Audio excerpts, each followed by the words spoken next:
1996年6月5日前一天，南美洲法属圭纳亚这块创造了无数奇迹的神奇土地，给世界又带来了一声巨响。那天早上，欧洲航天局的领袖们个个衣装笔挺，集合于法属圭纳亚的库鲁发射场。他们马上将开启一项新任务。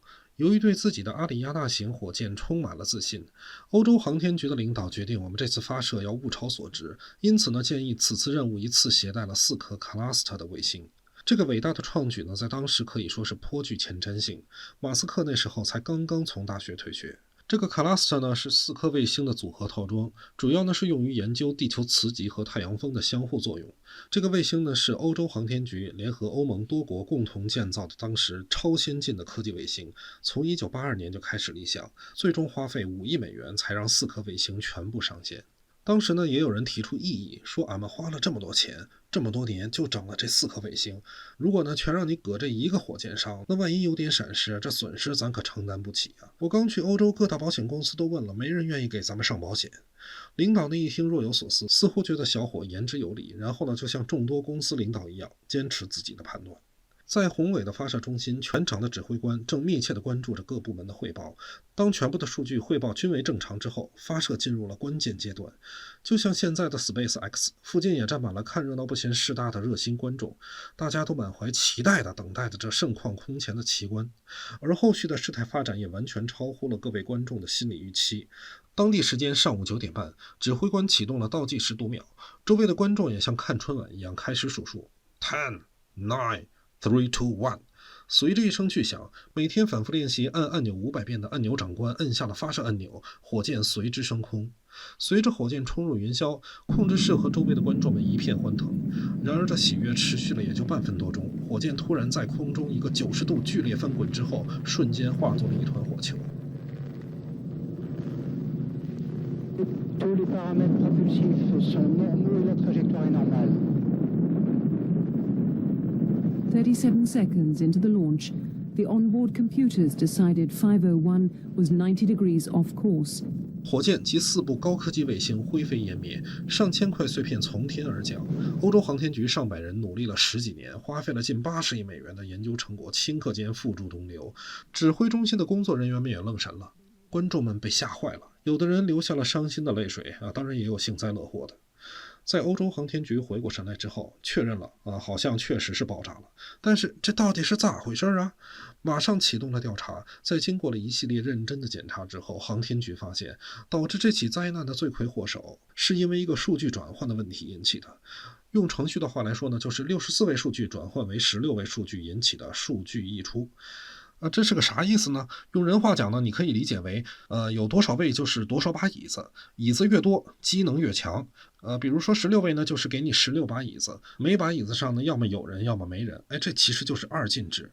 所以呢，这椅子上是否坐人的组合一共有65536种。那64位呢，就是64把椅子，那组合状态就更多了啊，那就相当于我数不过来了啊。当你把64位产生的数据愣塞到16位里面去，那能装得下吗？所以呢，这就叫数据溢出。我们也可以拿游戏机来举例子啊，游戏机大家都很熟悉了吧？那么老玩家可能玩过 FC 8位机，后来呢有了 MD 和 SFC 16位机，之后呢是土星、3DO 啥的32位机，最后呢有了64位机啊，比如说 N64。咱们阿里亚纳5型火箭就是64位的。那它的上一辈阿里亚纳4型火箭就是16位的啊，你可以理解为一台 MD。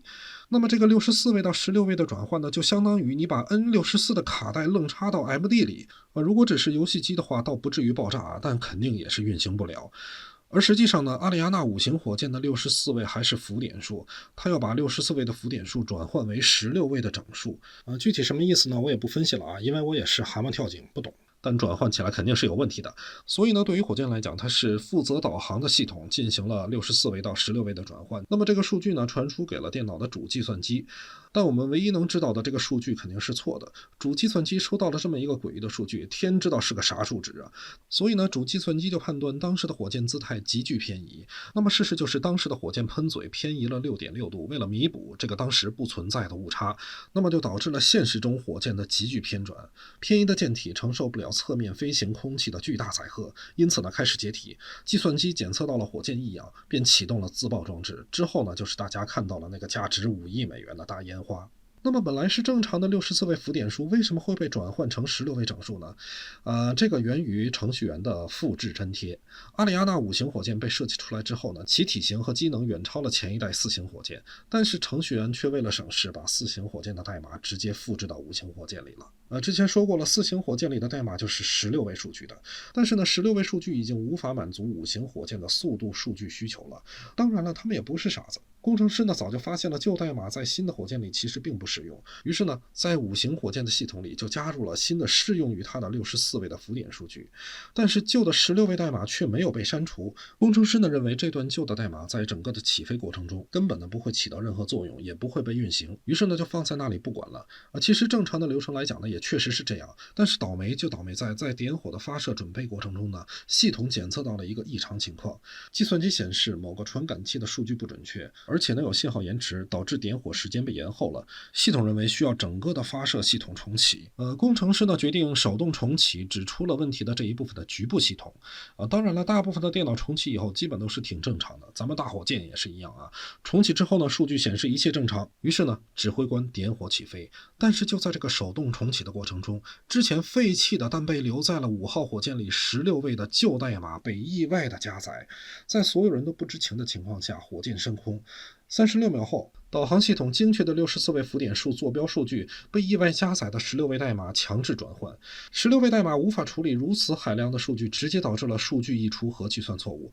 计算机呢突然觉得数据异常，但是阿里亚纳5号火箭其实早就做好了备份计划，它里面还有一个备用系统，专门为了应对这种异常情况。可惜呢，备用代码也是程序员为了图省事，完全复制了正常的系统，所以呢，代码是完全一样的，废代码也被复制了过来，因此形同虚设的备用系统复现了一遍之前的错误，系统直接崩溃了。本来笔挺的机身你正常飞就行了，主计算机以为自己歪老了家去了，赶紧调整角度，之后呢，一切强弩灰飞烟灭。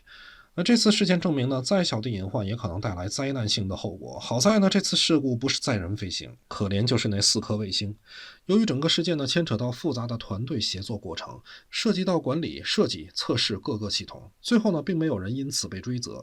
看看人家这福利啊，还是去欧洲当程序员吧。不过呢，欧洲航天局还是进行了全面整改，并制定了更细致的流程优化和团队协作程序，来避免类似的问题。1997年10月，新的阿里亚纳5型火箭再次树立在库鲁发射场。这次呢，欧洲航天局规避了之前犯过的错误，旧代码全被删除了。10秒倒计时以后，火箭成功发射进入了太空。可惜的是，他们这次的胆量有点小，只带了一个模拟卫星上去。好了，今天的故事就到这里啊，做篇不易啊，请订阅点赞毛怪老师的频道，我们下次再见。